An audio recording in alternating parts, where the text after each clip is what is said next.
걸 주의하셔가지고 공제증서가 가입되어 있으니까 이 거래는 안전해 라고 생각하실 게 아니라 거래 자체에 대해서는 두드려보고 체크해야 될 것들은 반드시 이제 체크를 하시고 계약을 진행하시는 게 좋다.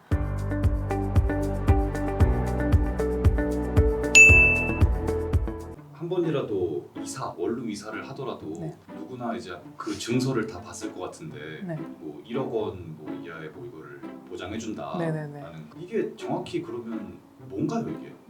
중개소에서 매매 계약, 전세 계약, 월세 계약 이런 것들을 체결하면 파일 안에 앞에는 계약서 넣고 그다음에 뒤에 중개대상물 확인 설명서 넣어주고 뭐 금전을 서로 간에 계약금 수령하고 하면서 계약금 수령 그 영수증도 넣어주고 한 다음에 제일 끝에 들어가는 게 이제 공제증서가 들어가요. 그러면 이제 1억 원 이렇게 적혀 있으니까 사람들이 이제 굉장히 큰 한도로 보험에 가입이 되어 있구나 이제 이렇게 이제 인식을 할 텐데 그 공제증서라는 거는 공인중개사가 중개 과정에서 발생할 수 있는 손해가 있잖아요. 그 손해에 대해서 공인중개사가 금전을 지급할 자력이 없는 경우도 있기 때문에 이 중개 소비자들을 보호하기 위해서 그 거래로 인해서 발생된 손실을 공제회나 또는 이제 서울보증보험 같은 보험사에서 보장을 해줄 수 있는 이제 그런 증서예요. 그러면 실제로 사고가 나면은 보장을 받는 건가요? 사고가 나면은 이제 보장을 받는 시스템이기는 한데 이제 보통은 중개 사고가 중개 행위를 하자마자 생기는 경우들이 별로 없잖아요. 뭐 그런 경우도 있고 또 한참 뭐 시일이 지난 후에 생기는 경우도 있어서 저기 보증 사고가 터지면 가입되어 있는 그 공제회가 어디인지 그러니까 이 증서가 어디서 나와 있는지 두 가지가 있는데 하나는 이제 공제회에서 발행하는 이제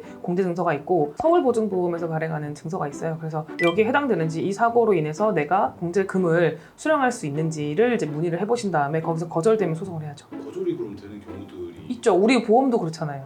보험에 해당하는 그런 이제 일이 생겼을 때 이제 보장을 해주는 경우도 있고 안 해주는 경우도 있잖아요. 그러면 이제 그거 받고 싶으면 보험사가 이제 지급해야 될 보험금을 지급하지 않는다는 이유로 소송을 하잖아요. 근데 보험보다 이게 더 빈번한 이유가 뭐냐면 중개로 인해서 고의과실이 생긴 게 맞냐, 지급해야 될 대상이 되냐 아니냐에 대해서 보험보다는 훨씬 더 논의의 여지가 있고 그리고 그 범위 그래서 중개 과실이 있다고 치자. 그러면 얼마나 책임져야 되냐. 중개사가 이 문제에 대해서 10%냐, 30%냐, 50%냐 모르잖아요. 그래서 그런 걸 확인하기 위해서라도 기본적으로는 거의 소송을 많이 하고 있는 추세예요. 이제 문제는 중개사만 잘못했냐. 근본적인 원인이 임대인에게 있는 경우도 있잖아요. 예를 들면 이제 돈을 떼먹혔다든지 임대인이 정말 채무초과 상태에서 임차를 맞춘 경우에는 사실 중개소에서도 체크를 할 수 있는 경우들이 있거든요. 근데 너무나 명백하게 아무것도 체크를 안 하는 경우들 있잖아요. 그러면 그런 경우에 과연 임차인이 못 받은 전세 보증금을 중개를 잘못했다는 이유로 100% 다 책임져야 되냐? 그 비율상 문제가 있을 수 있죠. 잘못이 없다기보다는.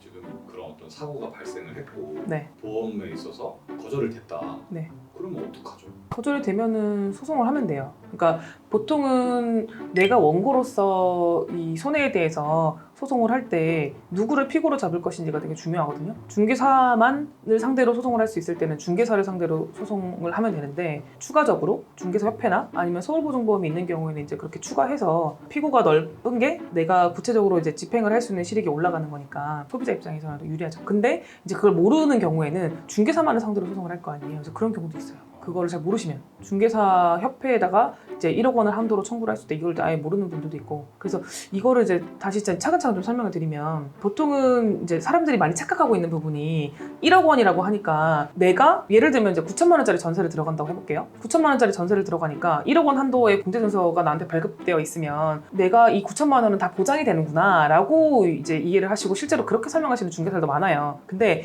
이 1억 원의 한도라고 하는 거는 중개 사고에 대한 책임이기도 하면서 이제 공제증서를 잘 읽어보시면은 이제 공제증서 기간이 나와 있어요. 지금 이제 2022년이니까 2022년 1월 1일부터 2022년 12월 31일까지 기간 동안 발생한 중개사고에 대해서 보장을 한다라고 이제 적혀 있으면은 그 중개사가 1년 동안 한 그 모든 중개 행위에 대한 보장이거든요. 그렇다면 만약에 한 달에 한 건씩 터졌다고 치면 한 달에 한 건씩 1,000만 원짜리가 터져서 그럼 1억 2천이잖아요.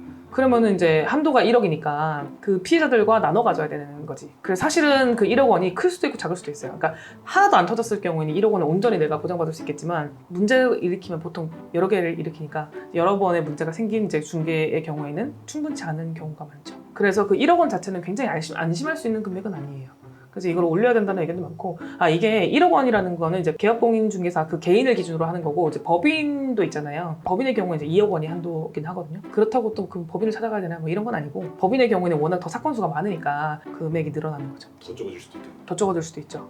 그래서 일단은 기본적으로는 공제증서 가입 자체만으로는 이제 안전하다고 할 수 없고 이거의 정확한 의미는 이제 중개 소비자들이 좀 알고 있어야 되는 부분들이 있고 그런 일이 일어나지 않으면 좋겠지만 만약에 중개 사고가 터진 경우에 그럼 내가 어떻게 대응을 해야 되냐 실제로 이제 협회에다가 청구를 해보고 거절당하는 경우들이 부지기수니까 결국에는 이제 중개 그 협회랑 연루된 사람들 예를 들면 이제 임대인이 문제가 될 수도 있고 또는 이제 전 매도인이 문제가 될 수도 있죠. 매수인 입장에서 고지해야 될 부분들이 고지가 안 되는 바람에 생기는 그런 문제들 또는 이제 소유권을 이전받지 못하는 문제들 뭐 여러 가지 그런 문제들 있잖아요. 그런 거에 대해서 이제 책임을 져야 되는 사람들을 상대로 다 이제 소송을 또 해야 되는 거고 공제증서의 경우에는 이를테면 기간이 있다고 그랬잖아요. 2022년 1월 1일부터 2022년 12월 31일까지의 기간의 경우에는 그 1년 동안 일어난 일을 모두 보장을 한다고 그랬잖아요. 그러면 이제 사고가 터진 게 2022년이면 너무 좋은데 2023년에 터질 수도 있잖아요. 그럼 그런 경우에는 공제기간이 끝났으니까 못 받나? 그건 아니에요. 왜냐면 그때 일어난 사고에 대해서 책임을 지는 거기 때문에 2023년에도 가능해요. 근데 또 시효가 있어요. 시효가. 그 시효가 뭐냐? 청구할 수 있는 기간이 이제 정해져 있거든요. 그게 서울보증보험의 경우에는 3년.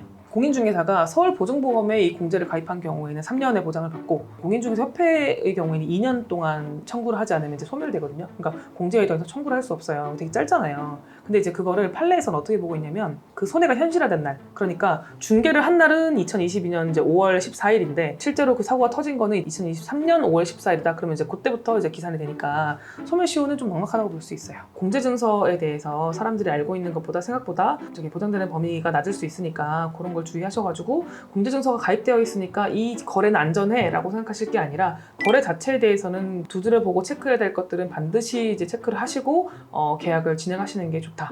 중개 사고가 생각보다 많다.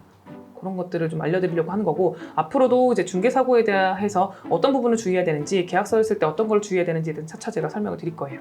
네, 이상입니다.